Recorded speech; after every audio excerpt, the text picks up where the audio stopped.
Então vamos lá, pessoal. Podemos? Todos bem? O que eu vou fazer, na verdade? Qual vai ser a nossa dinâmica hoje? A turma é uma turma com enfoque teórico, né? Mas aí, para otimizar, como é uma turma intensiva, tudo bem? Eu vou usar as questões para otimizar, né? A abordagem teórica. Então a gente vai para o quadro, faz questão e vê como é que o CESP aborda. O CESP tem um modo muito peculiar de cobrar, né? A gente vai identificar nas questões, acho que todos já sabem, e aí a gente vai desenvolvendo, beleza? A gente vai trabalhar todos os pontos do edital. Na verdade, nós temos 2 aulas hoje e no sábado que vem. Eu vou dividir por assunto, né? E a ideia, agora, claro, a gente vai fazer cortes, porque não vai dar tempo. A gente tem uma limitação de carga horária, a prova também está batendo as portas, então, a partir das questões, inclusive, as questões servirão também para nos guiar em relação à abordagem teórica, beleza? O primeiro ponto, pessoal, que eu vou tratar é esse aqui, ó, direitos e garantias fundamentais. Direitos e garantias fundamentais. E aí nós vamos abordar a teoria geral. Então vamos trabalhar alguns aspectos ligados à teoria geral. Se você quiser fazer um caderno, é legal. Eu dito e tal, sobretudo as questões mais jurisprudenciais, né, que é um perfil do CESP. Eu dito, enfim, acho que vale a pena indexar algumas informações. Então, bom dia. Direitos e garantias fundamentais, teoria geral. Então a gente vai abordar, pensar alguns conteúdos relacionados à teoria geral dos direitos e garantias fundamentais. Beleza? Bom, a primeira coisa que eu acho importante você saber, e o CESP já cobrou, na verdade eu vou tentar traçar aulas sempre com base nas questões do SEBRASP, né, do CESP. Então, uma questão recorrente nas provas do CESP em relação à teoria geral dos direitos e garantias fundamentais é essa aqui, ó. Classificação constitucional. Classificação constitucional. E aí, claro, quando eu falo em classificação constitucional, eu estou trabalhando, ou estou tratando da classificação dos direitos e garantias fundamentais na forma da nossa atual Constituição. Então, o que é direito e garantia fundamental para o nosso texto constitucional? E aí, muito cuidado, pessoal. Há uma tendência equivocada de se associar direito e garantia fundamental apenas ao artigo 5º, aos direitos e deveres individuais e coletivos. E essa é uma ideia equivocada, é uma ideia reducionista, inclusive. Na verdade, sempre que você se deparar com a expressão direitos e garantias fundamentais, lembra disso aqui, ó, é básico, mas vai ajudar. Direitos e garantias fundamentais, a locução, a expressão, representam um gênero. Direitos e garantias fundamentais vai nos remeter sempre a um gênero, a um guarda-chuva. E esse gênero, denominado, intitulado Direitos e Garantias Fundamentais, se subdivide em 5 categorias, 5 espécies. E aí a pergunta é, quais são as espécies de direitos e garantias fundamentais? Agora olha aqui para o quadro, ó, isso na forma da nossa atual vigente Constituição. Bom, nós temos os direitos e deveres individuais e coletivos, direitos e deveres individuais e coletivos, que é o artigo 5º, na verdade o capítulo 1 do título 2 da Constituição. Temos os direitos sociais, que estão compreendidos aqui no título 2 entre os artigos 6º ao 11, direitos de nacionalidade, são 2 artigos, 12 e 13, artigos 12 e 13, que mais? Que é mais direitos e garantias fundamentais? Direitos políticos, artigos 14 ao 16, direitos políticos e, por fim, os partidos políticos que compõem o artigo da Constituição, que é o artigo 17. Agora, olha o que eu vou te perguntar a partir disso aqui. Questão de prova. Ó, os direitos políticos são direitos fundamentais, sim ou não? Os direitos de nacionalidade são direitos fundamentais? Sim. Reparem que os direitos e garantias fundamentais compõem o título 2 da Constituição. O corpo da Constituição é dividido em títulos. O título 2 tem por objeto os direitos e garantias fundamentais, que por sua vez se subdividem em 5 categorias, 5 espécies. Então, não associe direitos e garantias fundamentais apenas aos direitos e deveres individuais e coletivos, ao artigo 5º, ao famoso artigo da cidadania. o direitos e garantias fundamentais compõem uma gama de matérias muito maior. Então, direitos sociais, a espécie, do gênero, direitos e garantias fundamentais, direitos de nacionalidade, tá? Na verdade, os direitos e deveres individuais e coletivos, o artigo 5º, formam o capítulo 1 do título 2. Os direitos sociais, capítulo 2 do título 2. Nacionalidade, capítulo 3 do título 2. Direitos políticos, capítulo 4. E os direitos relacionados às agremiações partidárias, o capítulo 5 do título 2. Beleza? Tranquilo? Agora, a partir daqui eu vou trazer uma observação, olha só. Dá para dizer que os direitos e garantias fundamentais compõem, olha a minha pergunta, uma limitação material ao poder de reforma da Constituição? Dá para dizer que os direitos e garantias fundamentais compõem uma limitação material ao poder de reforma constitucional? Primeiro, a Constituição pode ser emendada, sim ou não? Sim. E a Constituição formalmente alterada por meio de quê? Emenda constitucional, processo de emendamento. Uma emenda, por exemplo, pode acrescer algo ao texto constitucional? Não tem problema nenhum. Pode alterar um dispositivo da Constituição? Agora a minha pergunta, pode suprimir algo da Constituição? Vou perguntar de novo. Uma emenda constitucional pode suprimir algo do texto? Resposta, tranquilamente. Desde que esse algo do texto não componha um núcleo imutável. Existe um núcleo de matérias na Constituição que é um núcleo de matérias insuprimível, que não pode ser objeto de abolição. Todo o resto pode ser alterado, pode haver abolição, supressão de dispositivos, não há problema. Agora, esse núcleo de matérias, sobre ele há uma blindagem, há uma imunidade. E esse núcleo de matérias é mais conhecido, certamente você já ouviu falar, em cláusula, são as famosas cláusulas pétreas. Agora, pensa comigo, o que é uma cláusula pétrea? E eu estou te explicando isso porque o SESP já cobrou assim. O que é uma cláusula pétrea? É uma limitação material. Material tem a ver com o quê? Material tem a ver com o quê, pessoal? Com matéria, com conteúdo, com substância. Então, cláusula pétrea é uma limitação material, é uma limitação de conteúdo, é uma limitação substancial ao poder de reforma. O poder de reforma enfrenta alguns limites. Dentre esses limites, existe um limite que é chamado de limitação material, que são as cláusulas pétreas.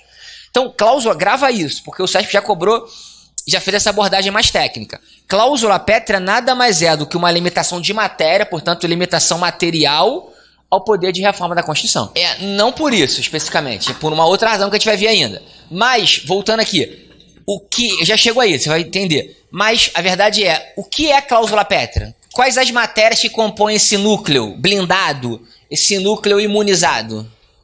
Aí o 60, parágrafo 4º, traz 4 incisos, 4 matérias. Dentre elas tem lá os direitos e garantias individuais. Aí eu pergunto para você, questão SESP, concurso para o Supremo Tribunal Federal, 2008, olha como o concurso é antigo, o SESP às vezes ressuscita umas questões antigas.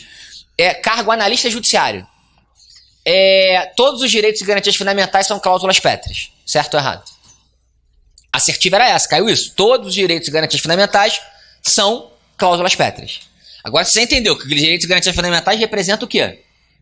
Que se compõe de 5 espécies. Ele está dizendo assim, todo gênero, porque a questão está afirmando, todo gênero é a cláusula pétrea. E aí? Certo ou errado? Resposta da própria banca, errado. Cuidado. Quando se trata de cláusula pétrea, pessoal, cláusula pétrea, e lembrando, cláusula pétrea é o que mesmo, hein? Limite material ao poder de reforma. Esse é o conceito técnico de cláusula pétrea. Até porque cláusula pétrea, essa expressão é o nome que a doutrina deu. Tem vários outros nomes correlatos. Cláusula de inabolibilidade, cláusula de eternidade, enfim. Cláusula pétrea é um nome que se convencionou mais comumente se usar.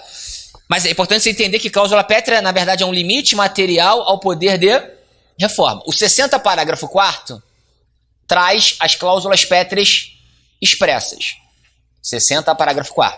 Chamadas cláusulas pétreas explícitas. Dentre as matérias, que nos interessa aqui, nesse momento, tem lá direitos e garantias individuais. Direitos mais garantias individuais. Agora olha aqui para o quadro. A pergunta é: qual é o alcance, o sentido dessa expressão? Eu posso dizer que todo gênero é cláusula pétrea ou não? Porque o 60 parágrafo 4º não diz que os direitos e garantias fundamentais são cláusulas pétreas, entende? O 60 parágrafo 4º diz que os direitos e garantias são cláusulas pétreas. E aí, qual é o alcance? Só o artigo 5º? Ou todo o título 2? Aí eu vou ditar uma observação, coloca aí. Primeiro, é importante saber isso aqui, ó, a literalidade da Constituição. Se vier, segundo o texto constitucional, os direitos e garantias fundamentais são cláusulas pétreas, está errado. Segundo o texto constitucional, os direitos e garantias individuais são cláusulas pétreas. Você já viu que os direitos e garantias fundamentais formam um gênero muito maior. Então bota aí, OBS. Primeira. OBS. Posso falar?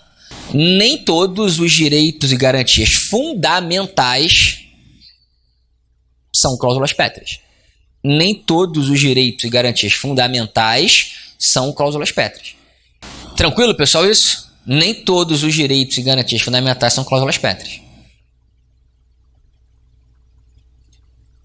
Agora olha para mim, eu vou sofisticar isso, vou melhorar isso ainda, olha aqui para mim.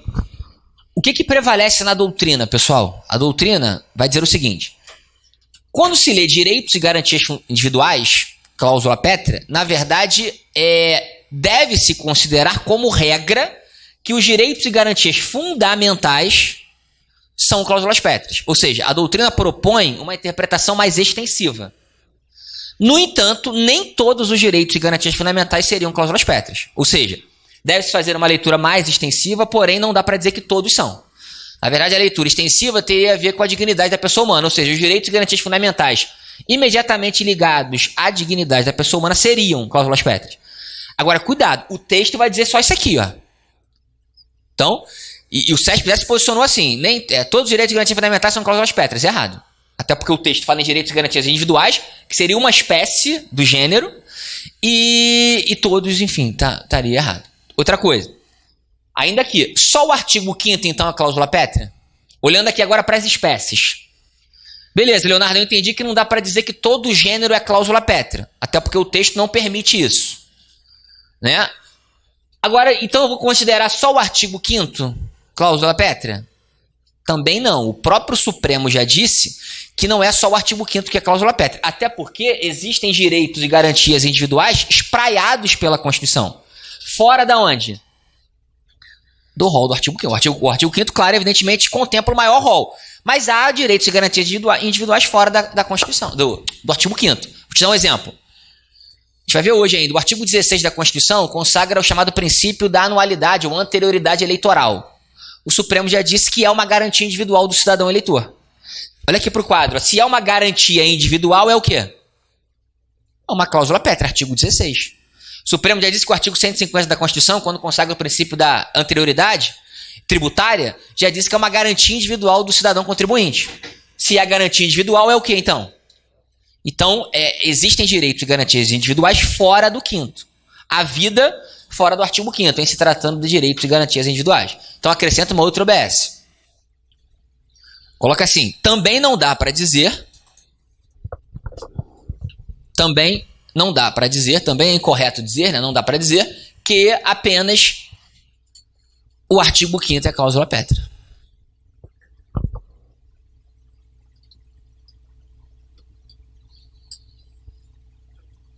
O artigo 5º é cláusula pétrea. Também não dá para dizer que apenas o artigo 5º é cláusula pétrea. Ficou claro isso? Aí você pode botar exemplo de garantia individual fora do 5º, que o Supremo já disse textualmente que é cláusula pétrea. Artigo 16.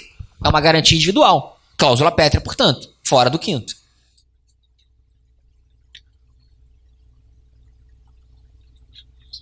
Foi, turma. Todo mundo compreendeu isso? Posso avançar? Mudar de tema? Agora, antes disso, pega o seu material aí, por favor. As questões. Vamos ver como é que isso pode aparecer na prova.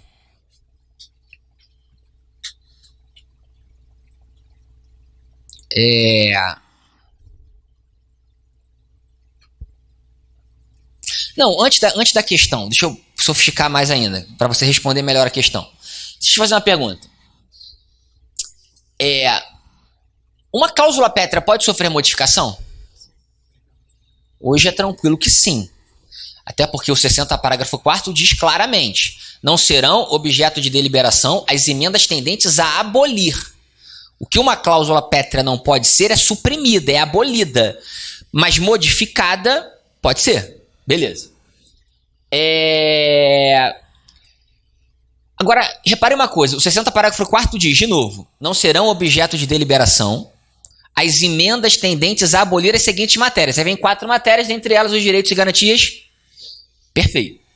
Repare que o 60 parágrafo 4º impede que uma emenda que tenda a abolir cláusula pétrea seja objeto de deliberação. Não pode nem discutir, nem deliberar aquela emenda, aquela matéria não pode ser nem deliberada, nem discutida. Beleza.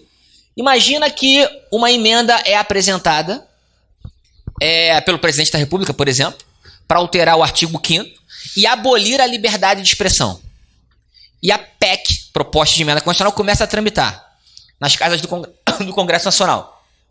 Existe algum mecanismo para paralisar, para trancar a tramitação dessa proposta de emenda constitucional? Uma vez que o 60 parágrafo 4º diz que emenda tendente a abolir cláusula pétrea não pode sequer ser objeto de deliberação? Existe algum mecanismo? Qual mecanismo?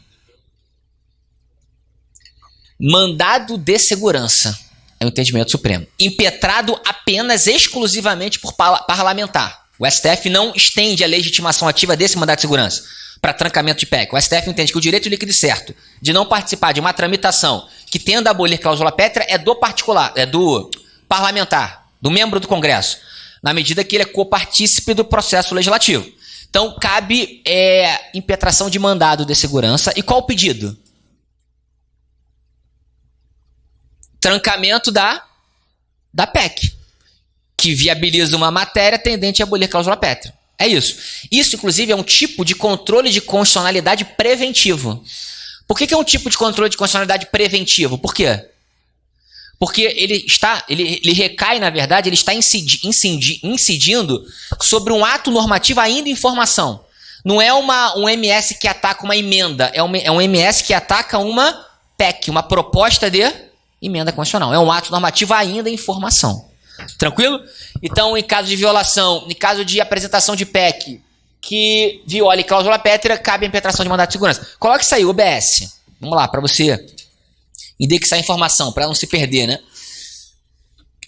Em caso de PEC é proposta de emenda, tá, pessoal? Em caso de PEC, proposta de emenda constitucional, PEC, que viola cláusula pétrea,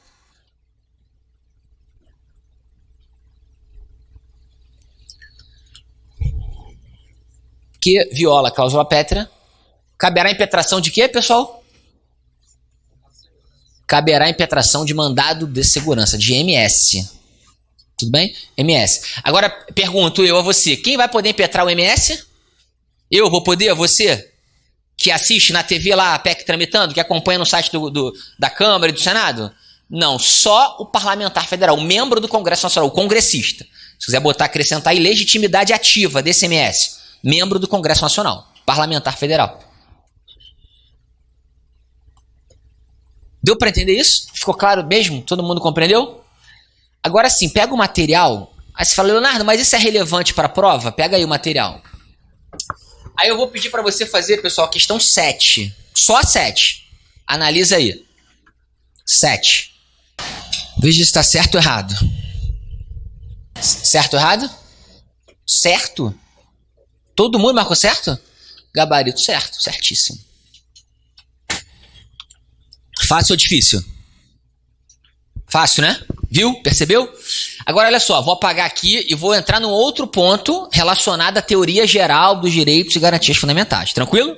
Então, primeiro ponto, vou botar aqui número 1, ó. Classificação dos direitos e garantias fundamentais na forma da nossa Constituição, na perspectiva da nossa Constituição. Aí eu fiz uma observação, aproveitei e falei da ideia de cláusula pétrea, direitos e garantias individuais, dentro do artigo 5º e fora do artigo 5º. Agora eu vou tratar de tópico 2 dentro da teoria geral. Beleza? Foi? Então vou apagar aqui. Ó, número 2.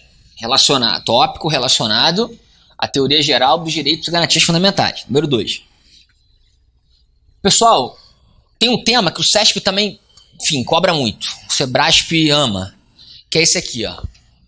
Eficácia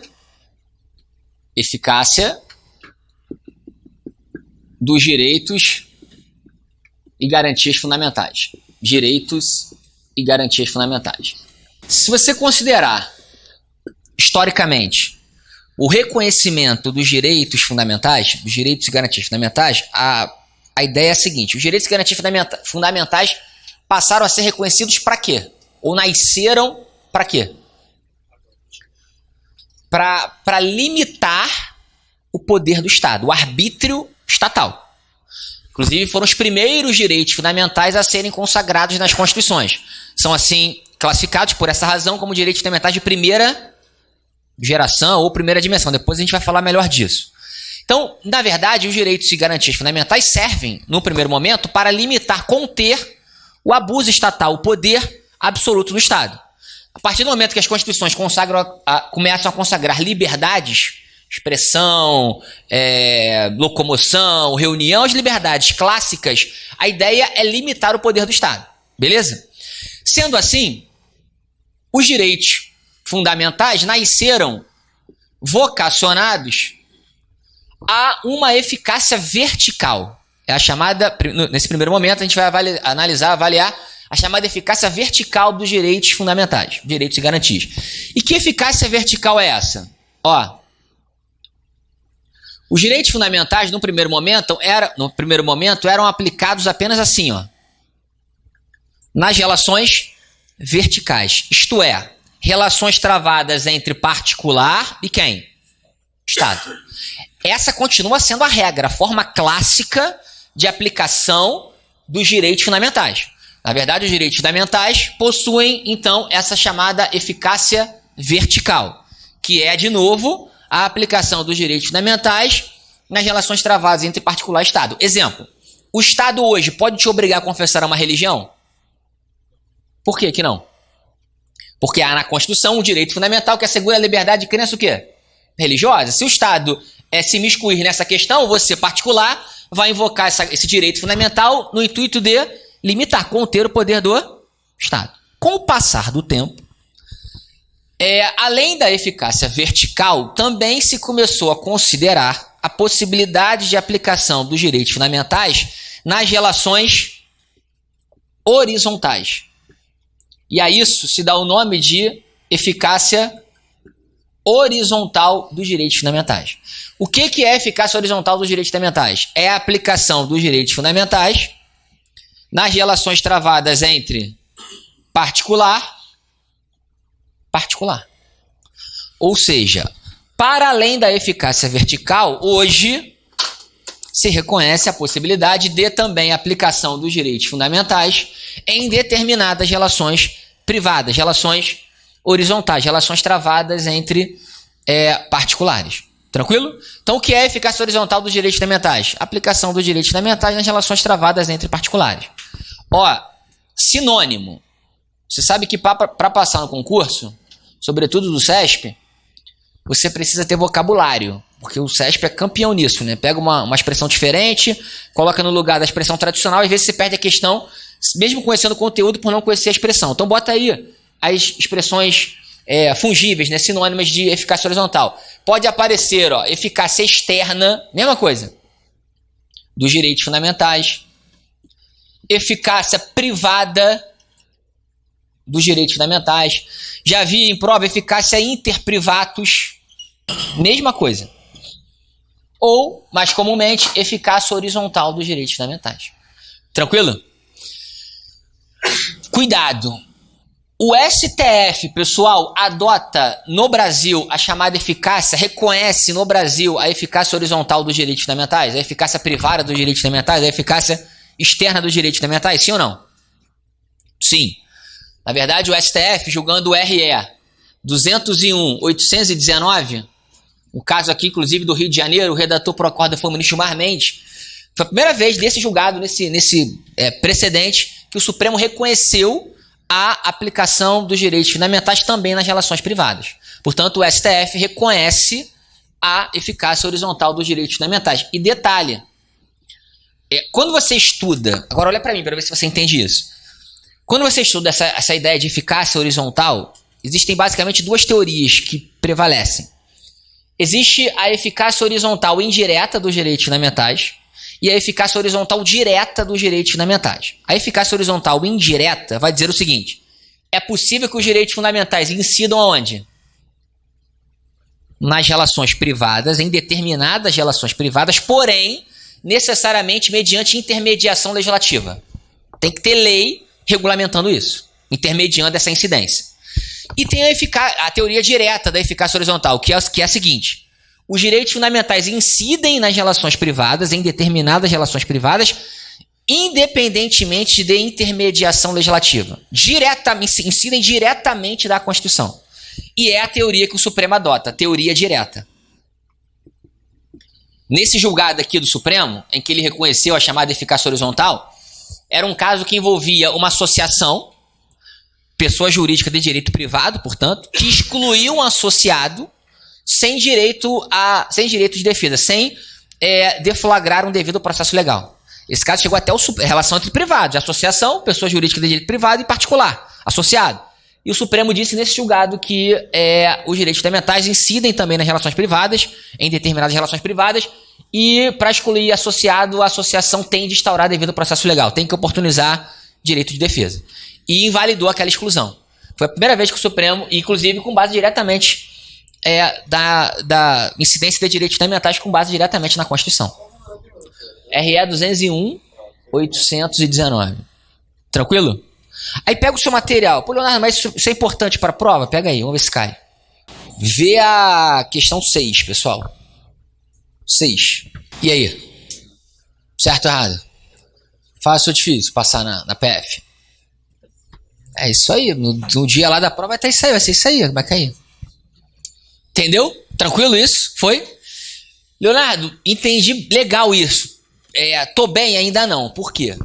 Além da eficácia vertical, que é a regra. Agora, pessoal, qual é a regra? Vertical ou horizontal? A regra é a vertical. Na verdade, olha aqui pro quadro. Ó. Quando se trata de relação travada entre particulares, existe um princípio que rege, que é o princípio da autonomia da vontade. Não dá para dizer que todo e qualquer direito fundamental incide em toda e qualquer relação privada. Exemplo, você tem uma empregada doméstica, você é o empregador dela. Você pode demitir a empregada doméstica sem oportunizar uma defesa contraditória? Ah, não pode não? Pode, claro que pode. É um direito potestativo do empregador, demitiu-a. Então não dá para dizer que todo e qualquer direito fundamental incide nas relações privadas, percebe? Alguns direitos fundamentais incidem em determinadas relações privadas. Deu para dizer, senão você acaba com a autonomia da vontade, que é o princípio reitor das relações privadas, tá? Inclusive essa questão aqui virou dispositivo do Código Civil. O artigo 57 do Código Civil hoje diz que a associação, para excluir associado, tem de oportunizar direito de defesa. É igual condomínio. Condomínio, para aplicar multa no condômino, tem que oportunizar direito de defesa. Aí, enfim, mas não é que não dá para dizer que todo direito fundamental incide em toda e qualquer relação privada. Então a regra ainda é a eficácia vertical. Agora, além da eficácia vertical horizontal, eu vou aqui pro canto, tá? Na verdade, eu tô aqui embaixo, mas vou aqui pro canto. Vamos botar aqui embaixo, para ficar na sequência.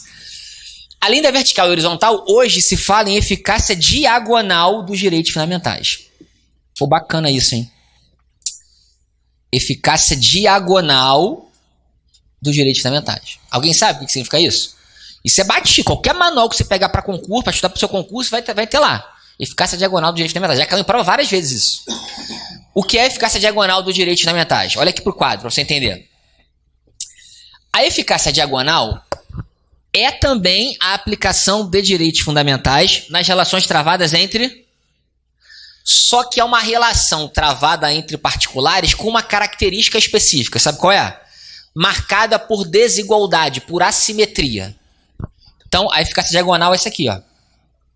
Particular, particular. Porém, é uma relação travada por desigualdade, por profunda assimetria. São dois exemplos que a doutrina dá de relações trabalhistas, direito do trabalho, e relações consumeristas, direito do consumidor. Então, os casos aqui que a doutrina indica, direito do trabalho e direito do consumidor. Relações trabalhistas, né? E relações consumeristas, direito do consumidor. Muito bacana isso, não é legal isso? Eficácia diagonal dos direitos fundamentais.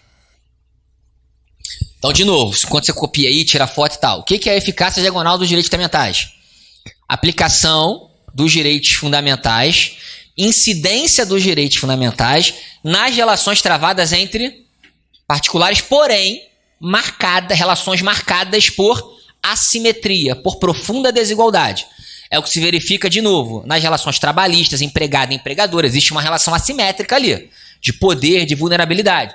Relação consumerista, entre fornecedor e consumidor, também existe ali uma vulnerabilidade do consumidor, uma relação assimétrica. É isso. Apenas isso. Posso continuar? Número 3. Vamos para o terceiro tópico da teoria geral dos direitos fundamentais. Posso apagar, pessoal? Desigualdade fática. Se você pensar numa relação trabalhista, empregador-empregado, o empregador é a parte mais robusta na relação. Detém o poder econômico, então você protege. Por isso que ela fala assim, o direito do trabalho é um direito protetivo do trabalhador, do empregado. É exatamente isso, porque é a parte mais fraca. Se você pensar no Código de Defesa de Proteção e Defesa do Consumidor, é uma lei que protege muito o consumidor em detrimento do fornecedor, porque é a parte mais fraca. É uma relação privada, fornecedor e consumidor, mas é uma relação desigual. Aí você protege, oferta mais direitos fundamentais para a parte mais fraca. Mas é uma espécie de isonomia material, né, substancial. Tratar igualmente os iguais na medida em que se igualam, desigualmente desiguais na medida. Seria isonomia material, você pode até vislumbrar isso, tá? Foi. Número 3, pessoal, número 3. Terceiro tópico, né? Ué, cadê o... Tá com o apagador na mão? Número 3. Vamos lá. Característica, número 3. Características expressas dos direitos fundamentais. Número 3. Características, caracteres expressas, explícitas dos direitos e garantias fundamentais. Turma, basicamente nós temos duas características expressas, duas características explícitas no que diz respeito aos direitos fundamentais.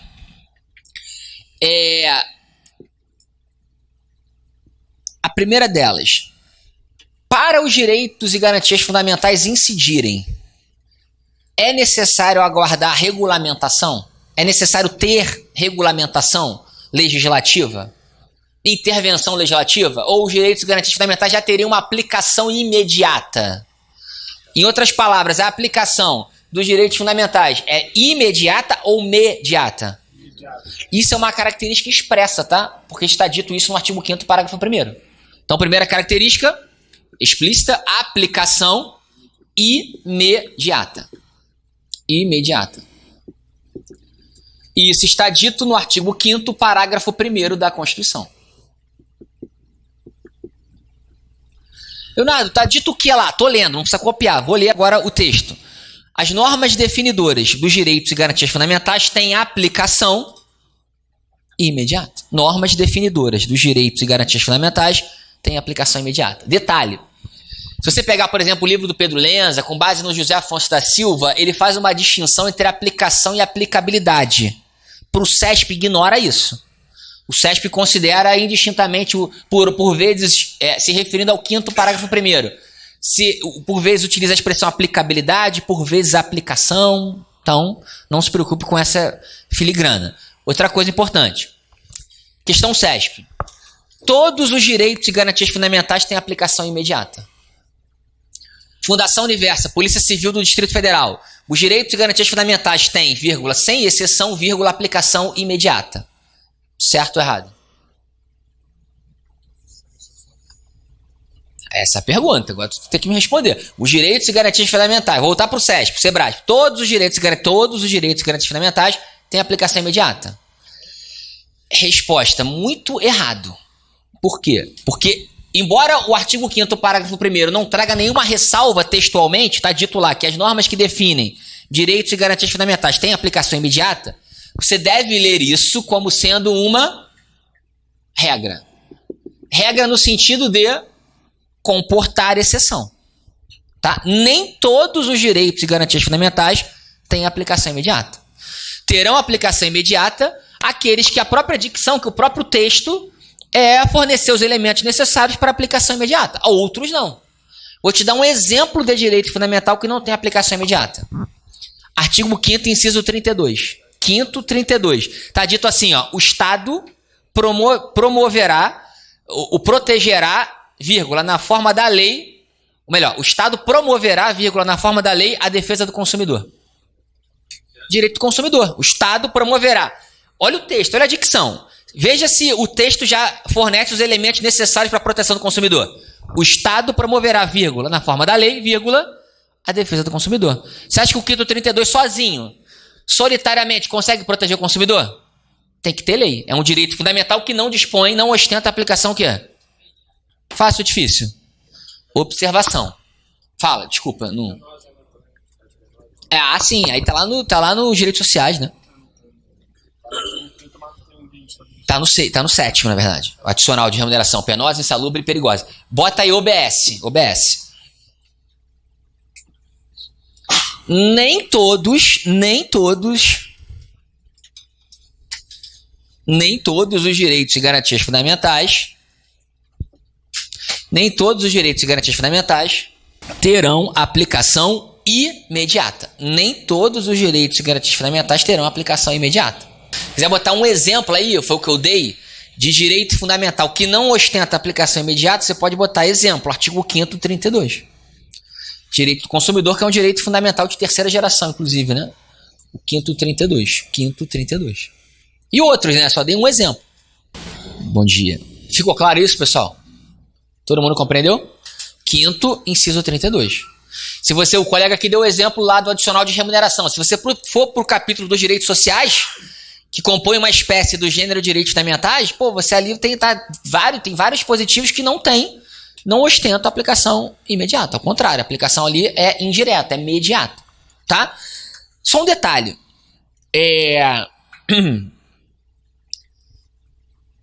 Os remédios constitucionais do artigo 5º, aquelas ações constitucionais, habeas corpus, mandado de segurança, mandado de junção, habeas data e ação popular, todas elas têm aplicação imediata? Já caiu isso em prova.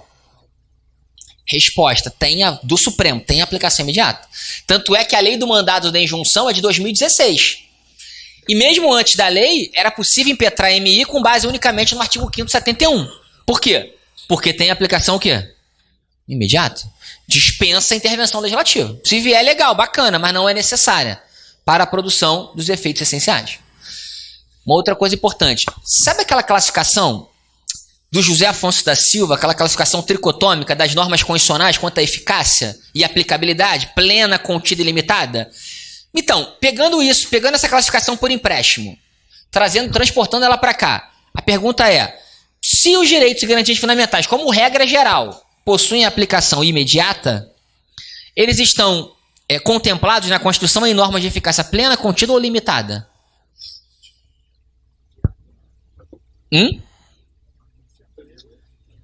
Plena e contida. Se você pegar aquela classificação do José Afonso da Silva e querer encaixar aqui, na verdade os direitos e garantias fundamentais estão contemplados em normas de eficácia plena, regra geral, plena e contida. Isso porque tanto a plena como a contida tem aplicação o quê? Imediata. Deu para entender? Imediata. Como regra geral, os direitos e garantias fundamentais têm aplicação imediata. Mas, regra geral, comporta exceção. Deu para entender? Ficou claro? Segunda característica expressa. Muito bacana isso aqui, né? Não é legal, pessoal, direito constitucional? Muito legal, né? Vê se você consegue ler o que está escrito aqui. O que está escrito aqui? O que significa isso? Vou te fazer uma pergunta. A lista, o rol, o catálogo de direitos e garantias fundamentais contemplado na Constituição é um catálogo fechado, exaustivo, é um catálogo numerus clausus, né, como se fala em latim, ou um catálogo apenas exemplificativo? Há direitos e garantias fundamentais fora do texto constitucional? O rol é exemplificativo. Isso é uma característica expressa, porque está dito isso no artigo 5º, parágrafo 2º.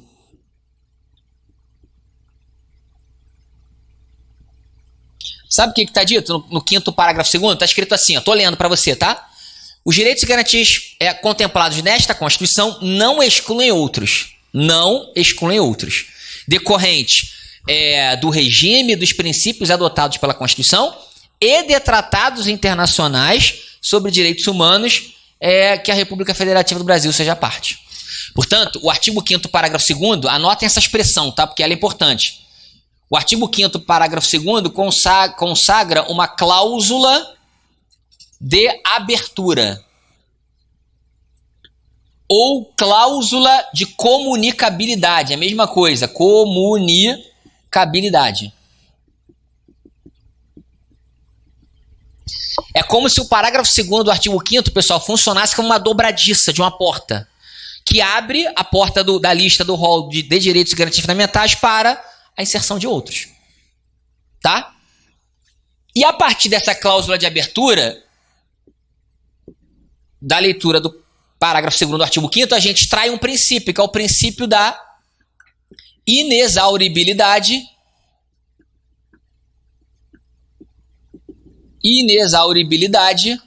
dos direitos fundamentais. Ou o princípio da não tipicidade dos direitos fundamentais. Ou o princípio da não esgotabilidade, é tudo a mesma coisa, tá? Só vocabulário. Não esgotabilidade dos direitos e garantias fundamentais. É isso. Fala, o que é o princípio da não tipicidade dos direitos fundamentais? É dizer que o rol de direitos fundamentais previsto na Constituição é apenas o quê? Em função dessa cláusula de abertura, contemplada no artigo 5º, parágrafo 2º. Inexauribilidade, ou não esgotabilidade, ou não tipicidade, tudo a mesma coisa, sinônimo, só varia a expressão. Fácil ou difícil? Aí, pega o seu material aí, pessoal. Questão 5. Faz aí você. Questão 5. Questão 5. Já fiz a 6 e 7. Depois eu te dou o gabarito. Faz a 5 aí. E aí, pessoal, certo ou errado a 5? Certo? Todo mundo marcou certo? Certíssimo. Perfeito. Fácil ou difícil? É o que vai estar te esperando no dia da prova. Deu para entender? Foi? Agora, ó. Seguindo aqui na nossa caminhada, número 4, quarto tópico da teoria geral dos direitos e garantias fundamentais. Quarto tópico. Esse número 4, na verdade, eu vou inserir aqui, porque é um tema também que cai direto. Todas as bancas cobram, né? Não só o SESP e o Sebrasp, mas é um tema forte para qualquer prova. Ó. TI. Sabe o que é TI? Nesse contexto aqui? Tratado internacional. Vou te fazer uma pergunta, antes de escrever aqui no quadro qualquer coisa. Um tratado internacional, ao ser internalizado, incorporado ao direito interno, ele ingressa na ordem jurídica doméstica com qual hierarquia? Qual o estatuto normativo? Qual o status normativo? Não, minha pergunta é genérica. Um tratado internacional. Imagina na sua prova oral lá, no dia 27 de julho. Tu viu no edital que vai ter oral, né? Imagina os examinadores te perguntando, doutora, um tratado internacional ingressa no ordenamento jurídico após ser incorporado, tem um processo complexo de incorporação, com qual hierarquia? Emenda constitucional, muito errado. Resposta, depende. Depende de duas coisas. Depende do conteúdo do tratado, matéria, portanto, e depende da forma, do procedimento adotado pelo Congresso na aprovação. Então, vamos lá. Se for um tratado internacional genérico, o que é um tratado internacional genérico? Um tratado internacional comum, ou seja, que não versa sobre direitos humanos, não veicula a matéria de direitos humanos, ele vai ser internalizado, ser incorporado ao direito brasileiro com hierarquia normativa, né? Status normativo, estatuto normativo de lei ordinária federal. Lei ordinária federal. Portanto, ele terá status e hierarquia o quê, turma? Legal. Hierarquia legal. Status normativo legal. Cuidado.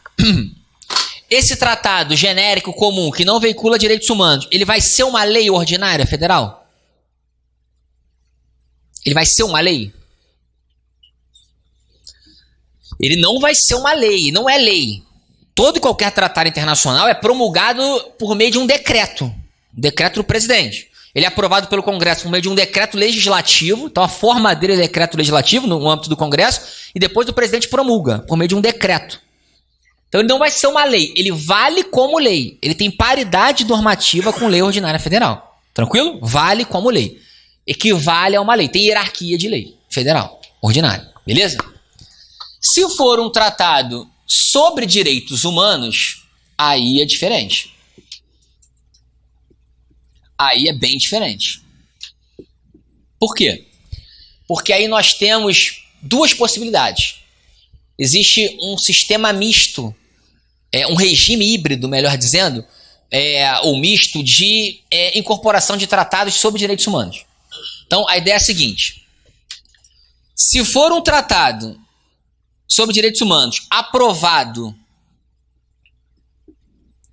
na forma do parágrafo 3º do artigo 5º da Constituição, esse tratado será equivalente ao quê? A emenda constitucional. Equivalente à emenda. Equivalente à emenda constitucional. Agora, ser equivalente à emenda é ter qual status normativo, qual hierarquia normativa? Super legal, não. Hierarquia constitucional. Hierarquia constitucional. Uma emenda constitucional é uma norma constitucional derivada. Portanto, hierarquia constitucional vale como norma constitucional. É uma norma constitucional por equiparação. Vale como emenda. Norma constitucional derivada. Hierarquia constitucional. Deu para entender até aqui? Agora, como é que funciona, turma, esse procedimento contemplado no parágrafo 3º do artigo 5º? Que é um procedimento especial, qualificado. Eu preciso de votação na Câmara. Câmara e Senado. Quantos turnos de votação em cada casa? 2 turnos em cada casa, totalizando quantos turnos? Não, totalizando quantos turnos? 4, arrebentou. E qual é o quórum exigido para aprovação? Quantos votos? 3/5 em cada turno, né? 3/5 dos membros de cada casa. Esse é o rito previsto aqui no parágrafo 3º do artigo 5º. Que é um rito qualificado. Agora, pessoal, muito cuidado. Olha aqui para mim. Abstrai do caderno, olha aqui para mim. Esse tratado, ele vai ser uma emenda? Ele não é emenda. Ele não vai ter número de ordem de emenda. Você sabe que toda emenda é promulgada com número de ordem. Emenda 45, 46, 47. Aqui não tem número de ordem. Ele não vai ser promulgado pela mesa da Câmara e pela mesa do Senado, que é o que acontece com as emendas, na forma do artigo 60. Ele vai ser promulgado por um decreto presidencial. Ele vai valer como emenda. Tem paridade normativa com emenda. Tá? Equivalente não significa ser igual. Equivalente é o contrário. O que é equivalência? É você pegar coisas diferentes que se equivalem. Então, ele não é emenda. Ele equivale a uma emenda. É uma norma constitucional por equiparação. Deu para entender isso? Beleza. Agora, isso aqui está contemplado aonde? Esse rito aqui qualificado e essa possibilidade desse tratado equivaler à emenda. Está onde isso? No parágrafo 3º do... Tem que te dar uma notícia. O parágrafo 3º do artigo 5º entrou na Constituição por meio de uma emenda 45. Até 2004, não existia no artigo 5º o... Não tinha isso. Isso veio com a emenda 45 de 2004. Beleza? Aí, uma pergunta. Olha aqui para mim, pessoal. Antes dessa emenda, vigoravam no Brasil tratados internacionais sobre direitos humanos? Sim, vários foram internalizados antes da emenda. Antes da emenda, todo e qualquer tratado internacional era aprovado pelo Congresso pelo rito comum, pelo que se chama de rito ordinário, que é votação na Câmara, votação no Senado. Um turno em cada casa. Sabe qual o quórum exigido? Maioria simples. Que é o quórum para aprovação de lei o quê? É o chamado rito ordinário. Até essa emenda, isso aqui não existia. Então, todo e qualquer tratado, inclusive os tratados de direitos humanos, eram aprovados pelo Congresso pelo rito comum. Por exemplo, Pacto de São José da Costa Rica, a CAD, Convenção Americana sobre Direitos Humanos, que é o decreto 678 de 92, foi incorporado em 92, muito antes da emenda. Como é que ele foi aprovado pelo Congresso? Como é que a CAD foi aprovada pelo Congresso? Um turno na Câmara, um turno no Senado, maioria simples. Aí a pergunta é, e esses tratados sobre direitos humanos que não passaram por esse rito qualificado, esse rito especial? Qual é a hierarquia deles? Fizeram essa pergunta ao Supremo. E o Supremo construiu, ou importou, na verdade, né, a chamada tese da supralegalidade. O que é a tese da supralegalidade? Olha aqui para o quadro. Tratados internacionais sobre o quê? Não aprovados pelo rito do parágrafo 3º do artigo 5º, portanto, aprovado pelo rito simples, pelo rito ordinário, simples ou ordinário, é a mesma coisa, pelo rito comum, só porque ele versa sobre direitos humanos, esse tratado vai ter hierarquia supralegal. Hierarquia supralegal. Hierarquia supralegal. É isso. Agora, já te respondo. O que é uma hierarquia supralegal? O melhor aqui, o mais técnico, seria falar assim, ó, hierarquia supralegal. Supralegal significa acima de quem? E infraconstitucional. Porque supralegal é muito amplo. Tudo que está acima da lei, a Constituição é supralegal. Então, o mais correto seria falar hierarquia supralegal, acima da lei, e infra, mas se convencionou falar em hierarquia supralegal. Se for supralegal, já sabe que é essa posição intermediária. Tá aqui, ó. Não tem aquele sistema piramidal do Kelsen de hierarquia normativa? A Constituição no ápice, a lei maior, a lei fundamental, aí nós temos aqui a lei, né? As leis, os atos normativos primários. Agora, entremeando a lei e a Constituição, nós temos aqui, ó, tratados internacionais sobre direitos humanos aprovados pelo rito simples. Hierarquia supralegal. Supralegal. Deu para entender? Sim ou não? Agora eu vou te fazer uma pergunta, presta atenção. Delegado da Bahia. Caiu assim, ó. Segunda fase. O parágrafo 3º do artigo 5º vale apenas para a tese da supralegalidade, melhor dizendo, vale apenas para os tratados anteriores à emenda ou vale também para os tratados incorporados hoje? Entenderam a pergunta? Os tratados internacionais, a tese da supralegalidade, construída pelo Supremo, vale para os tratados, apenas para os tratados anteriores à emenda, que não tiveram essa possibilidade de passar por esse rito, porque não existia essa previsão, ou vale também para os tratados aprovados hoje? Resposta que prevalece e é a resposta para a prova. Vale para os tratados anteriores à emenda e posteriores à emenda.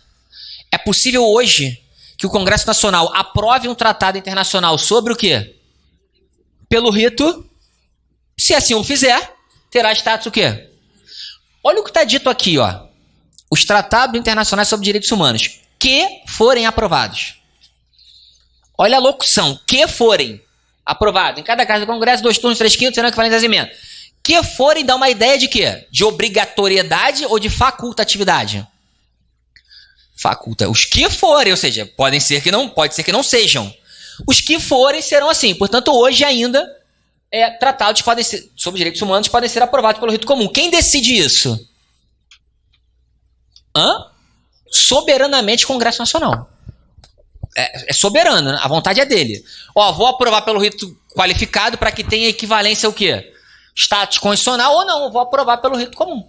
Inclusive, existem pelo menos 7 tratados sobre direitos humanos que foram incorporados pós-emenda, que o Congresso empregou o rito simples. E tem hierarquia supralegal. Pelo menos 7.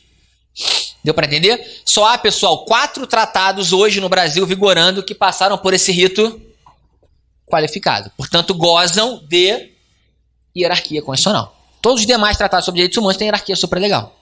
Deu para entender? Ficou claro? Pega o material aí, material.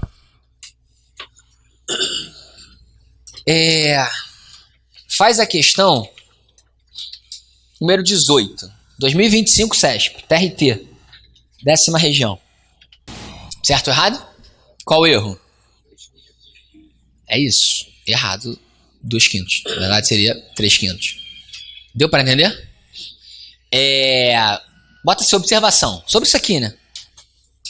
O que eu vou te falar agora caiu na prova da PM aqui do Rio. Prova de Direitos Humanos. Na verdade, na primeira prova, na primeira aplicação, que foi da FGV, né? Depois mudou, anulou, aí foi a IBAD, depois não foi, acho que foi IBAD, enfim. Mas na primeira prova, na primeira aplicação, caiu isso que eu vou te falar. Bota assim, teoria do duplo estatuto, teoria do duplo estatuto, bom dia, teoria do duplo estatuto, 2 tratados internacionais sobre direitos humanos. Teoria do duplo estatuto dos tratados internacionais sobre direitos humanos. Teoria do duplo estatuto normativo, acrescenta a expressão normativo. Teoria do duplo estatuto normativo dos tratados internacionais sobre direitos humanos. Teoria do duplo estatuto normativo dos tratados internacionais sobre direitos humanos. Agora, ó, se divorcia do caderno e olha aqui para mim. O que é a teoria do duplo estatuto normativo ou teoria do duplo estatuto dos tratados internacionais sobre direitos humanos? O que é? É essa dupla possibilidade aqui, ó. Ou seja, considerando que um tratado internacional humanístico que veicula direitos humanos pode entrar no Brasil com hierarquia o quê? Ou com hierarquia supralegal, considerando esses 2 estatutos normativos, se desenvolveu a ideia de teoria do duplo estatuto normativo. Duplo estatuto normativo significa status normativo, hierarquia normativa. Então, essa tese foi engendrada pelo André de Carvalho Ramos, que é um autor famoso de direitos humanos, tem um curso de direitos humanos, e aí se propagou, o Supremo adota a teoria do duplo estatuto normativo dos tratados sobre direitos humanos. Adota. E essa dupla possibilidade aqui, ó. Hierarquia constitucional e hierarquia supralegal. Foi? Turma, olha aqui pro quadro. Ó. Uma certeza você pode ter. Se tratar de tratado humanístico, ele vai estar sempre figurando no andar de cima. Ou ele vai ter status o quê? Ou status constitucional. O que vai definir isso? Requisito pressuposto formal. Depende do procedimento que o Congresso aprovar. E o Congresso aprova isso de forma discricionária, soberana. Ele decide se ele vai empregar o rito qualificado do parágrafo 3º do artigo 5º ou se ele vai aplicar o rito comum. Tá? O rito ordinário. Deu para entender? Foi uma outra observação que já caiu em prova e não foi o CESP, o Sebrasp. Foi uma outra banca, eu não lembro qual. Mas caiu, já vi essa questão. Então bota aí. A Constituição adota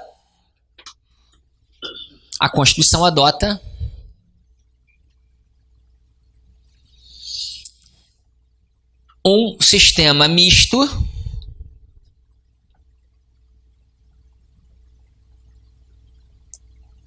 de incorporação de tratados internacionais sobre direitos humanos.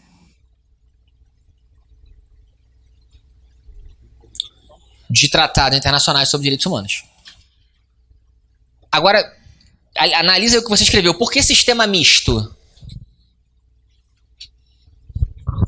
Porque a Constituição admite a aprovação pelo rito qualificado e admite a aprovação pelo rito comum, sistema misto. Isso para os tratados sobre direitos humanos. Ficou claro isso? Deu para entender? Deixa eu te fazer uma pergunta. Esses tratados que ostentam, turma, equivalência à emenda, hierarquia constitucional, servem de parâmetro para a realização de controle de constitucionalidade? Sim. Uma lei pode ser declarada inconstitucional por violar um tratado, esse tratado especificamente? Resposta, sim, muito sim. Por que sim? Porque uma norma com hierarquia é o quê? Compõe o que os autores chamam hoje de bloco de constitucionalidade. Hoje o parâmetro para fazer controle de constitucionalidade não é só a Constituição, não. É a Constituição e as normas constitucionais por equiparação, fora dela, da Constituição. Quais são? Tratados equivalentes à emenda, tratados com hierarquia constitucional. Servem de parâmetro para controle de constitucionalidade. Esses aqui não. Aí não servem de parâmetro para controle de constitucionalidade. Aí o parâmetro vai ser para um outro tipo de controle, que é o que se chama de controle de convencionalidade. que se estuda lá em direitos humanos. Mas controle de constitucionalidade, esses tratados aqui valem. Deu para entender? Foi uma outra OBS, questão de prova também. E essa foi do CESP. Pô, muito legal o direito constitucional, não é bacana? Pô, muito legal, né?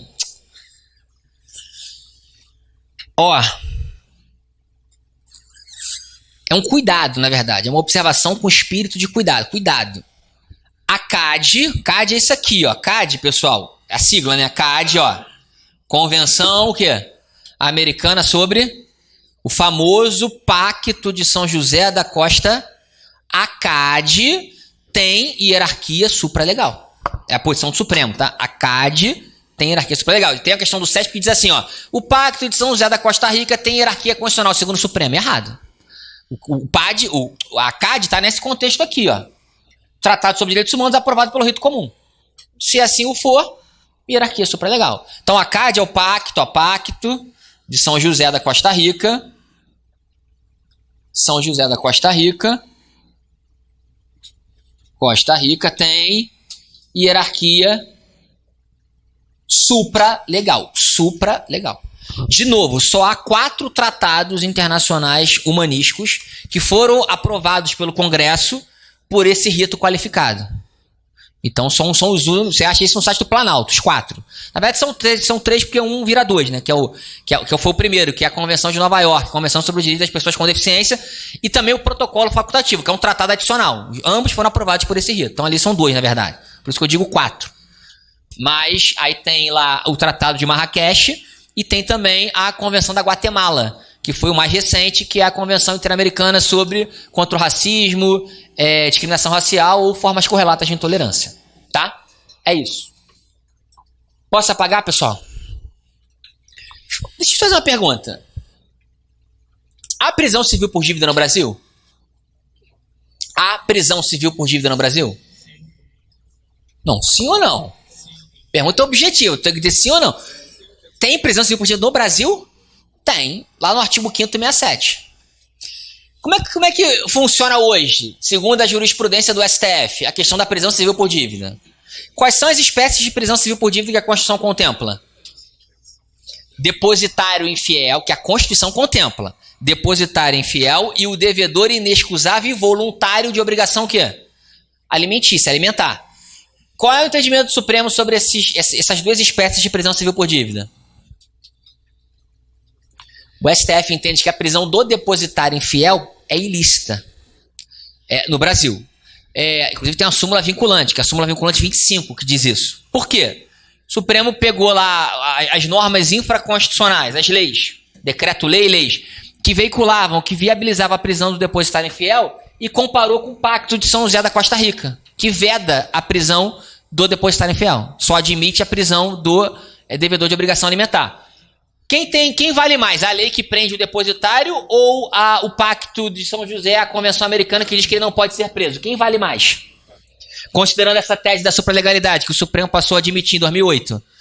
Aí, a partir daí, o Supremo disse que a prisão do depositário infiel passou a ser ilícita. Agora, turma, dá para dizer que a prisão do depositário infiel é inconstitucional? Se cair isso na prova, tá errado. O Supremo nunca disse que é inconstitucional. Até porque a Constituição continua autorizando. A interpretação que o Supremo empregou foi a seguinte: a Constituição, no que se refere à prisão do depositário e do devedor de alimentos, não tem aplicabilidade imediata, não tem aplicação imediata. Depende das instâncias infraconstitucionais regulamentarem. No caso da regulamentação, nós temos 2 situações: o pacto com o Estado supralegal, que diz que não pode, e a lei que diz que pode. Prevalece o pacto. O que o Supremo fez foi um controle de convencionalidade, não de constitucionalidade. O Supremo não enxergou um problema constitucional. Tanto é que a súmula diz que é ilícita a prisão civil, não diz que é inconstitucional. E detalhe, se vier na prova, segundo o Supremo, é ilícita a prisão civil por dívida no Brasil. Muito errado. Prisão civil por dívida é gênero, que comporta 2 espécies. Acabei de falar, quais são? Depositário. O Supremo não disse que o gênero é ilícito. O Supremo disse que uma das categorias, uma das espécies é ilícita. Cuidado com o enunciado da questão. Há várias possibilidades de pegadinha aí. Foi? Tranquilo? Vou apagar aqui, tá? Número 5. 5º tópico, pessoal. 5º tópico da teoria geral dos direitos e garantias fundamentais. Titularidade, turma. Quem são os titulares dos direitos e garantias fundamentais? Detalhe. Titularidade, tecnicamente, é diferente de destinatário. Na doutrina, quem tecnicamente utiliza as duas expressões como se fossem sinônimos. Titulares e destinatário, mas a rigor tem diferença. O titular é quem é o sujeito ativo do direito fundamental. É quem invoca o direito fundamental. O destinatário é contra quem ele é invocado. Então, quem é o destinatário dos direitos e garantias fundamentais? O destinatário principal, pelo menos. Não, o destinatário é o Estado. Estado. E, eventualmente, quem, turma? Lembra da eficácia horizontal dos direitos fundamentais? Lembra a aplicação dos direitos fundamentais em relações travadas entre particulares? Eventualmente, até um particular pode ser destinatário. Mas o principal, o 01, digamos assim, é o Estado. Titularidade, aí eu estou tratando do sujeito ativo. Quem pode invocar direito fundamental? Quem vai usufruir, quem vai gozar dos direitos fundamentais? Então, turma, quem são os titulares dos direitos fundamentais? Pessoa natural é pessoa física? Bom dia. Pessoa natural é? Sim, principalmente. E quando se fala em pessoa natural aqui, eu me refiro ao brasileiro e a quem, turma? Estrangeiro residente no Brasil ou estrangeiro em trânsito no Brasil. Lembra que o STF já aplicou uma interpretação extensiva ao artigo 5º caput, porque o artigo 5º caput diz o seguinte: todos são iguais perante a lei, garantindo só aos brasileiros e estrangeiros residentes no país a inviolabilidade. Aí vem, dos direitos à vida, liberdade, igualdade, segurança e propriedade. Ali se aplica, enfim, não há dissenso quanto a isso, ali se aplica uma interpretação extensiva para abarcar também o estrangeiro em trânsito. Então, o estrangeiro em trânsito, turista, por exemplo, também titulariza direitos fundamentais no Brasil. Claro. É isso. Pessoa jurídica, turma, titulariza direito fundamental no Brasil? Pessoa jurídica? Sim, mas não todos. Apenas aqueles direitos fundamentais que são compatíveis com a sua natureza de ente moral, de ente coletivo, de pessoa jurídica. Então, pessoa jurídica titulariza direitos fundamentais? Sim, desde que compatíveis com a sua natureza. Compatíveis com a sua natureza. Desde que sejam compatíveis com a sua natureza. Vou te fazer uma pergunta. Liberdade ambulatorial, que é a chamada liberdade de locomoção, que é o direito de ir, vir e ficar e permanecer. A pessoa jurídica, especificamente, titulariza esse direito? Não? Pessoa jurídica não tem direito à liberdade de locomoção, não? Resposta: não, definitivamente não. Por quê? Porque esse direito de liberdade de locomoção é incompatível com a natureza de pessoa jurídica. Agora, por exemplo, direito de petição, que está lá no artigo 534. A pessoa jurídica titulariza? Sim, direito de petição é compatível com a natureza dela. Fala nisso, pessoa jurídica pode impetrar habeas corpus? Pensa, o habeas corpus tem por objeto a tutela da liberdade ambulatorial. E eu acabei de dizer que a pessoa jurídica não titulariza direito à locomoção. Liberdade ambulatorial. Portanto, pode impetrar habeas corpus? Sim ou não? Pode impetrar habeas corpus? Pode? Pode. Desde que seja em favor de uma pessoa o quê? Ela não pode ser paciente de um habeas corpus. Entendeu a diferença? Mas ela pode impetrar habeas corpus, sempre em favor de uma pessoa física. E detalhe, pessoa jurídica pode ser responsabilizada penalmente? E quando ela for réu em uma ação penal, ela pode impetrar habeas corpus, ser paciente de um habeas corpus? Mesmo quando ela for réu em ação penal, o Supremo entende que não cabe pessoa jurídica figurando como paciente de habeas corpus. Porque ainda que ela seja condenada, não haverá imputação de pena o quê? Privativa de liberdade. A pena é outra, é pecuniária. Então nunca haverá interesse para que uma pessoa jurídica seja paciente de habeas corpus. Aí se caberia mandado de segurança, criminal até. Para trancação penal, se houver uma flagrante ilegalidade, por exemplo, mas nunca habeas corpus. Ela paciente não. Ela pode impetrar sempre em favor de uma pessoa física. Deu para entender? E aí eu vou colocar aqui uma observação para a gente já sair daqui. UBS. Especificamente, turma, a pessoa jurídica de direito público. União, por exemplo, Estado, município, Distrito Federal, autarquias, enfim, as pessoas jurídicas de direito público. O Estado, lato sensu, poderia também titularizar direitos fundamentais? Porque reparem que o Estado é o sujeito passivo principal dos direitos fundamentais. Os direitos fundamentais valem para serem invocados, evocados em face dele, com o objetivo de limitar o poder do Estado, conter o arbítrio do Estado. E aí, pode ele também figurar como titular de direito fundamental? Como regra, não. É o que prevalece, salvo aqueles direitos fundamentais de natureza procedimental, processual. Então, por exemplo, o Estado sendo réu em uma ação, tem direito a uma defesa contraditório, que é um direito fundamental processual? Tem direito a um devido processo legal? Tem. Então, como regra, pessoa jurídica de direito público, regra, não possui, não titulariza, né? Agora, exceção. Direitos fundamentais de natureza processual. Pessoa jurídica de direito público, o Estado do Rio de Janeiro pode impetrar um mandado de segurança? Que é uma garantia fundamental? Pode. Pode impetrar uma habeas data, em tese? Pode. Salvo direitos fundamentais de natureza processual, procedimental. Natureza processual. Dúvidas, pessoal? Pode avançar? Pega aí o material. Aí faz para mim, por favor, a questão, melhor dizendo, o item número 10.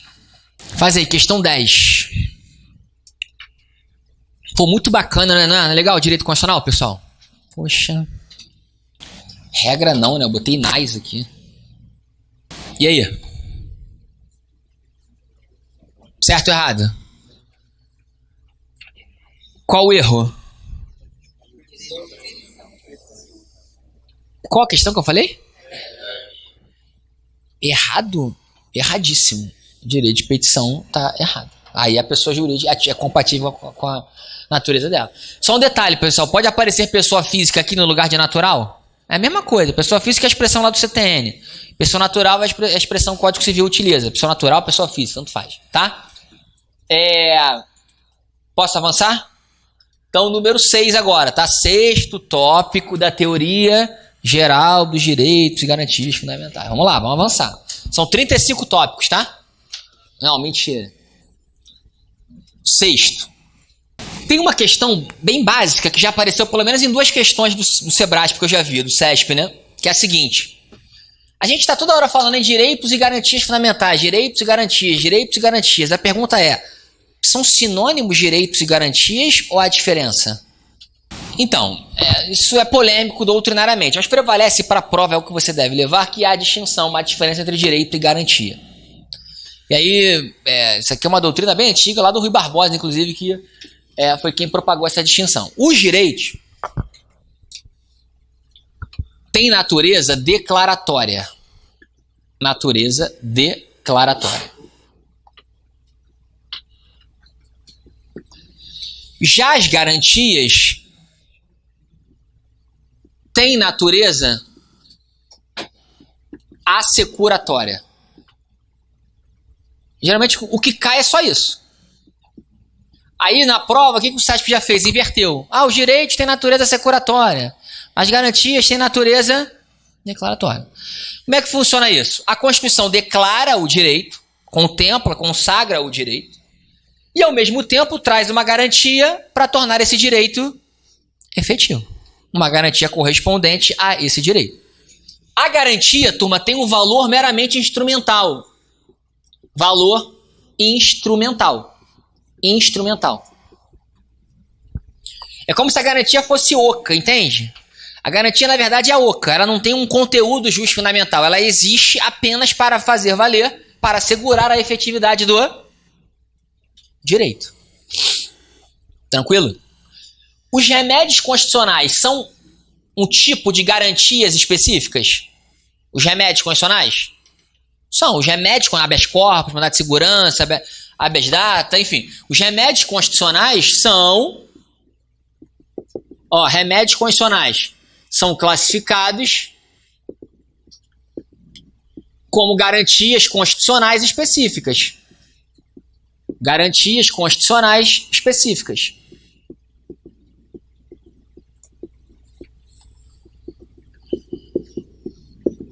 Ou garantias constitucionais em sentido estrito. Tanto faz, mesma coisa.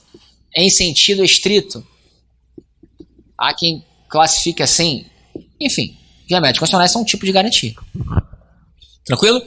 Tem uma outra distinção que é um pouquinho mais sofisticada, mas também não sai muito disso aqui, que vai dizer o seguinte: os direitos incorporam bens jusfundamentais. Jusfundamentais. Vou te explicar isso, é fácil. Incorporam bens jusfundamentais. As garantias, as garantias não incorporam bens jusfundamentais. Não incorporam bens jusfundamentais.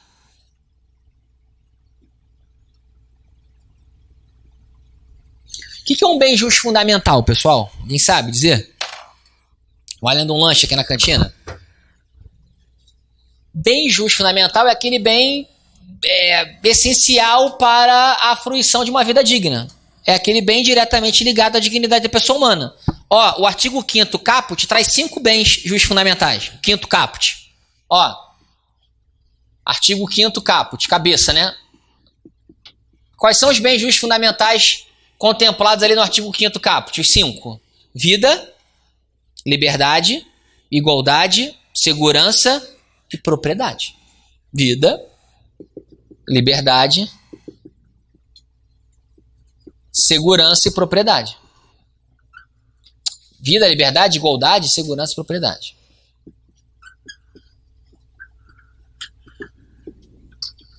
Segurança e propriedade. Tranquilo? Aí, já que eu falei nisso aqui, eu vou colocar 2 observações sobre isso. Já que a turma é intensiva, né, a gente tem que aproveitar os links para trazer conteúdo. Então vamos lá. Antes de eu ditar, só uma coisa. Então, entendeu a ideia do direito incorporar bem justo fundamental? Todo direito fundamental incorpora um bem justo fundamental, um bem diretamente ligado à dignidade humana. Direito à vida, liberdade, igualdade, segurança, propriedade. As garantias não incorporam bens justos fundamentais. A garantia é só um instrumento. Tem um valor, uma natureza meramente assecuratória. Serve para assegurar a efetividade do direito. Tranquilo? Se o seu direito de locomoção, que está contemplado no artigo 5º, inciso 15, for cerceado, qual é a garantia que a Constituição traz para a proteção desse direito?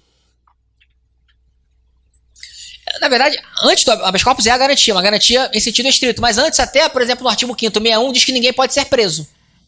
Salvo em estado de flagrância, flagrante delito, ou por ordem escrita e fundamental da autoridade competente, e salvo os casos de transgressão militar ou crime militar propriamente dito. O 5º 61 é uma garantia de liberdade de locomoção.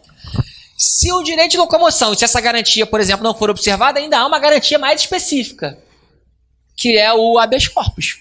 Artigo 5º, inciso 68. Tranquilo? OBS.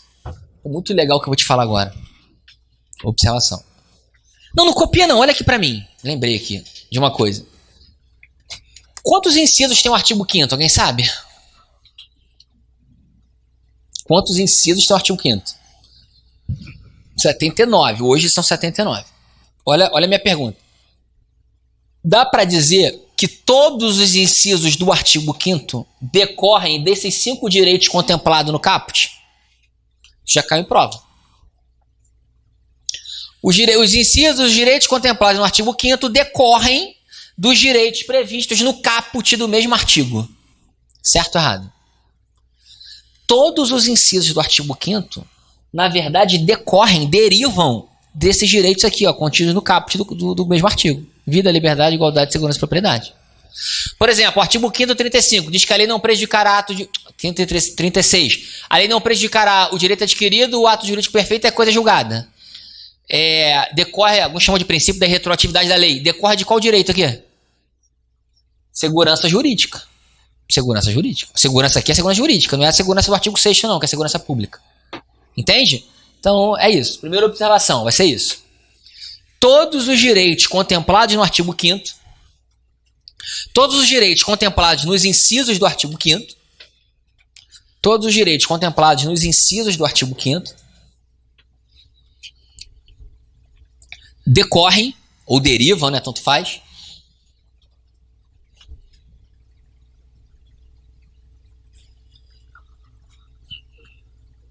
derivam dos direitos previstos no caput do mesmo artigo. Todo mundo junto?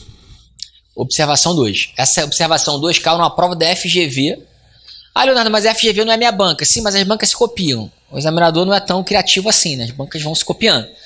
Caiu no primeiro exame do Enem. No provão lá do Enem. Essa é o que eu vou te falar agora. Olha o que caiu. Vê se está certo ou errado. Olha aqui, ó, pro quadro. Não estou ditando, não. Os direitos à vida, liberdade, igualdade, segurança e propriedade são as matrizes constitucionais, constituem matrizes constitucionais dos direitos fundamentais. Os direitos aqui contidos no caput do 5º, vida, liberdade, igualdade, segurança e propriedade, constituem matrizes dos direitos fundamentais na forma da Constituição. Gabarito, certo? Então bota aí. Observação 2. Tais direitos... Ó, quando eu falo tais direitos, estou me referindo a quais? A esses aqui. Tais direitos, vida, liberdade, igualdade, segurança e propriedade, tais direitos constituem matrizes dos direitos fundamentais. Isso na perspectiva da nossa Constituição, né? De 88, nossa Constituição. Dos direitos fundamentais na forma da vigente Constituição. Na forma da atual Constituição. Foi? Vou falar mais uma. Já falei, só vou reforçar isso. Não sei se você quiser copiar, você copia aí. A segurança aqui, turma, é a segurança jurídica, tá? Isso já caiu em prova também. Acho que caiu na prova da PRF até um concurso mais anterior, mais antigo da PRF. Eu tenho quase certeza que caiu na PRF isso. Segurança no 5º caput é segurança jurídica. O direito à segurança no 6º cabeça, 6º caput, lá é segurança pública, tá? Aqui é segurança estritamente jurídica. Foi? Número 7. Número 7. Quer tirar foto? Tira aí, então. Estamos acabando de essa parte de teoria geral e vamos entrar no outro tópico, tá? Pode ir? Ó. Bota aí, número 7. Características implícitas dos direitos fundamentais. Características implícitas dos direitos fundamentais. Aí é o seguinte, pessoal. Se você pegar na doutrina, nos autores aí, manuais para concurso, aí todos os autores trazem um rol, uma lista de características dos direitos fundamentais, que são características implícitas, na verdade, não expressas. Aí o rol, o catálogo varia muito de autor para autor. Tem autor, por exemplo, que traz 21 caracteres. Tem autor que trabalha com 6, enfim. Eu vou trazer as principais, sobretudo com base em questões do SEBRASP, do SESP. Então, primeira delas que a gente vai tratar. Primeira. Bota aí. Relatividade ou limitabilidade. Relatividade ou limitabilidade. Pô, essa aí é muito legal, pessoal. Poxa, tem que até apagar aqui. Limitabilidade, é a mesma coisa, tá? Relatividade ou limitabilidade. O que significa isso? Se você quiser anotar aí uma consideração sobre isso. Você sabe. Dizer que os direitos fundamentais são relativos ou limitáveis, restringíveis, significa o quê? Ó, turma. Se você quiser complementar, você pode dizer o seguinte: não há direito fundamental de natureza o quê? Absoluta. Os direitos fundamentais são relativos. São passíveis de limitação. Não há direito fundamental de natureza absoluta. Turma, a liberdade de imprensa é um direito fundamental absoluto, certo ou errado? Errado? Muito errado. Fala nisso, pega o material aí, faz a questão 3. 2025, TRF, 6ª região, técnico judiciário. Vê se você acertaria.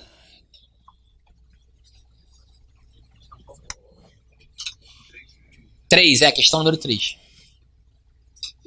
Aí a gente mata essa primeira parte aqui e a gente faz o intervalo, tá? Que o rapaz pediu pra gente para no intervalo 10 horas. Eu acho que hoje a aula é até 18, hein? Vou confirmar, mas acho que é até 18. É até 18? É até 18, Até 18. Vai ser brabo, hein? Só os fortes, né? Seleção natural mesmo. Ó. 3, certo ou errado, turma? Hã? Fácil ou difícil? Põe assim, observação. Sobre isso aqui, tá? Tô nesse contexto aqui. Deixa eu ver como é que eu posso formular isso pra você botar no caderno. Pera aí. Julgados do STF. Há julgados do Supremo que classificam. Eu falei o quê? Que classificam a liberdade de expressão como sendo uma... Bota entre aspas agora. Como sendo, aí aspas, uma liberdade, né? Aspas a partir de liberdade. Como sendo uma, aspas, liberdade preferencial. Ponto. Fecha aspas. Preferencial. Só isso. Aí olha pra mim que eu vou te explicar. Turma, a liberdade de imprensa, que tá, né? Eu botei liberdade de imprensa aí no caderno? Liberdade de expressão, melhor. A liberdade de expressão é uma liberdade muito essencial. Inclusive, há julgados do Supremo classificando a liberdade de expressão como liberdade preferencial. Isso significa o seguinte: eventualmente, quando se verificar uma possível colisão, antinomia, conflito entre a liberdade de expressão de um lado e outro direito fundamental de outro lado, a liberdade de expressão gozaria até de uma preferência. Mas não dá para dizer que ela tem natureza o quê? Absoluta. Tá?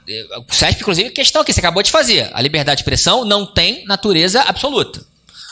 Mas há julgados do Supremo dizendo que ela teria uma liberdade seria uma liberdade preferencial. Mas natureza absoluta não. Tá? Outra observação. Turma, nós acabamos de dizer que os direitos fundamentais não têm natureza o quê? Agora, para o CESP, eu tenho que ressaltar aqui uma exceção. Sabe qual é a exceção? Que o CESP cobrou em prova? Direito de não ser torturado. Caiu em 2023, a questão está aí no material, uma prova do Sebrasp, do CESP, que o direito de não ser torturado teria natureza absoluta. E o CESP deu como certo. Ou seja, para a prova, os direitos fundamentais têm natureza o quê? Salvo o direito de não ser torturado. Para a banca CESP-Sebrasp. Isso é altamente polêmico. Na doutrina, na parte de direitos humanos, é até mais tranquilo.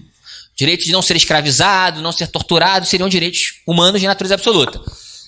Já na doutrina que escreve sobre direitos fundamentais, isso é polêmico e tal, mas o CESP já se consolidou e é o que vale pra gente. Então bota aí, observação. Para a banca CESP, para o CESP, Sebrasp, né, para o CESP. Aí, pessoal, do examinador a gente pode discordar? Não, porque senão a gente não está discordando, a gente está errando, na verdade. Né? Então, do examinador não se discorda, se erra. Então, tem que acatar. Para a banca CESP, o direito de não ser torturado tem natureza absoluta. O direito de não ser torturado, na nossa Constituição, está no artigo 5º, inciso 3, né? Tem natureza absoluta. Então é isso. Essa posição do CESP, olha aqui para o quadro, depois você copiar aí. Essa posição do CESP invalida essa característica? Não, os direitos fundamentais são relativos, com uma exceção, na concepção da banca. Pega aí a questão número... agora tem que achar ela aqui. 9. 2024, eu falei 23, mas foi 24. Procurador lá do município de Cuiabá. Seria só essa exceção? Também, né? A extradição de brasileiro nato não é exceção, mas a não extradição de brasileiro nato não seria um direito fundamental. Uma garantia. Não é um direito fundamental propriamente dito, a não extraditabilidade do brasileiro nato. Mas, de fato, também não comporta exceção. Se você quiser chamar de direito, não comporta exceção. Em nenhuma hipótese um brasileiro nato passivamente, na extradição passiva, que é que a Constituição cuida, pode ser extraditado. Mas quando se pensa nos direitos humanos fundamentais, se pensa em dois, basicamente. que seriam absolutos. O direito de não ser torturado e o direito de não ser reduzido à condição análoga de escravo. Não ser escravizado. Não há nenhum tratado internacional de direitos humanos que ressalva ou que mitiga esses direitos. Em tese, não se admite em nenhuma hipótese tortura e escravidão, né? Mas o 551 que você mencionou também não tem exceção, não. E aí, certo ou errado, pessoal? Fácil ou difícil? Viu como é que é? É isso. Foi qual a questão que eu falei? 9. Tá. Direito a não ser torturado é exemplo de direito fundamental de caráter absoluto. Outra observação, outro OBS. Sobre isso aqui ainda, relatividade e limitabilidade. Ó. Tem uma questão do MPF, concurso para Procurador da República, primeira fase, que caiu assim, ó. Os direitos fundamentais podem ser restringidos apenas se houver autorização no texto constitucional. Certo ou errado? Os direitos fundamentais podem ser restringidos pelo legislador apenas se houver autorização no texto constitucional. E aí, certo ou errado? Resposta, errado. Considerando que os direitos fundamentais essencialmente são o quê? Eles podem ser objeto de relativização, de restrição por parte do legislador, independentemente de haver autorização no texto constitucional. Deu para entender? Então tem dispositivos que você vai ler lá, você não vê uma remissão à lei, na forma da lei, ou se ressalvar dos casos, mas não tem às vezes essa remissão ao legislador. Mas não obstante, apesar disso, pode haver restrição. Tranquilo? Agora, claro, bota aí observação sobre isso, vou editar isso. Isso é importante. Isso tem a ver com essa característica, né, que a gente está tratando, relatividade. Os direitos fundamentais podem ser objeto de restrição. Os direitos fundamentais podem ser objeto de restrição. Podem ser objeto de restrição independentemente de autorização constitucional. Independentemente de autorização constitucional. Os direitos fundamentais podem ser objeto de restrição independentemente de autorização constitucional. Constitucional. Deu para entender? Outra coisa. Pessoal, olha que eu vou te perguntar. Ó. Se os direitos fundamentais podem ser objeto de limitação, de restrição, de relativização por parte do legislador, inclusive por decisão judicial, mediante processo de ponderação, qual é o limite para que haja essa restrição? Até onde os direitos fundamentais podem ser restringidos, limitados, relativizados? Essa é a pergunta. Direito à vida, por exemplo. Cabe eutanásia? Cabe ortonásia? Até onde se pode, entende? Mitigar os direitos fundamentais. Aí tem uma teoria que é a chamada, isso você deve anotar porque o SESP já cobrou, é a chamada teoria dos limites dos limites. Pô, muito bacana isso aqui, pessoal. Poxa. Teoria dos limites dos limites. Eu vou te dizer o que significa isso. Teoria dos limites dos limites. Olha aqui pro quadro. O que é isso aqui? Hã? É um ovo, exatamente, é um ovo. Isso aqui é o que do ovo? A gema, arrebentou. Isso aqui? A gema é o que se chama de núcleo duro, ou núcleo essencial, que é o limite dos limites. Todo direito fundamental tem uma gema, ou seja, tem um núcleo essencial. A restrição que pode incidir sobre ele só pode figurar aqui na clara, ó. Não pode nunca adentrar aonde? Na gema. Isso é a teoria dos limites, ou seja, a teoria dos limites vai pregar que há um núcleo essencial, um núcleo duro no âmbito de cada direito. Núcleo essencial, núcleo duro, a mesma coisa. E aí, a restrição que pode até incidir sobre um direito fundamental tem como limite, como marco, a gema aqui, o chamado núcleo essencial. Ah, Leonardo, o que é o núcleo essencial? Qual é o núcleo essencial do direito à vida? Aí não sei. Aí não tem resposta objetiva. Aí o Supremo, no caso concreto, vai dizer, não, aqui entrou no núcleo essencial, não, aqui não entrou, aqui ficou só na clara, aqui entrou na gema, não pode, é inconstitucional, enfim. É isso. Deu para entender? Ficou claro? Pô, Leonardo, mas isso faz sentido para minha prova? Faz sentido? Pega aí. Teu material. Pro intervalo. Vamos lá. Se você acertar, você vai ter um intervalo. 12. 12 e 1. 1 e 12. Questão 1 e questão 12. Dois itens aí. Pode? Questão 12 primeiro. Fácil ou difícil? E a questão 1? Por quê? Caráter absoluto. Perfeito. Então vamos dar um intervalo, aí a gente retoma, tá?